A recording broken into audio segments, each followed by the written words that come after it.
Welcome to Chillin' 101. We hope this video helps. You'll start inside Settings, open Settings and go directly to Display and Brightness. Tap that option to reveal the brightness slider and auto brightness toggle. Once there, decide whether you want manual control. Disable auto brightness so the slider stays fixed. Make sure Do Not Disturb or Low Power Mode isn't altering display behavior. These can affect perceived brightness. You're now ready to make the first manual adjustment with the on-screen slider and understand why you chose manual versus automatic control. You now adjust brightness with the slider.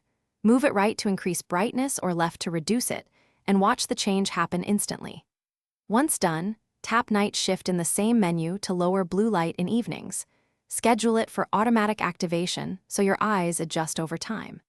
Make sure to test in both bright and dim environments, and remember you can pull down Control Center for fast changes without re-entering settings when lighting conditions change quickly.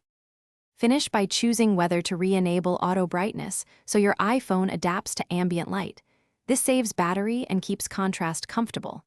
Also consider toggling True Tone to make whites appear more natural under different lights. If you run into problems, restart the phone first, because a temporary software hiccup often resets display controls. If that fails, update iOS or reset settings. If brightness still behaves oddly, make sure no accessibility. Thanks for watching. Consider subscribing if we helped you.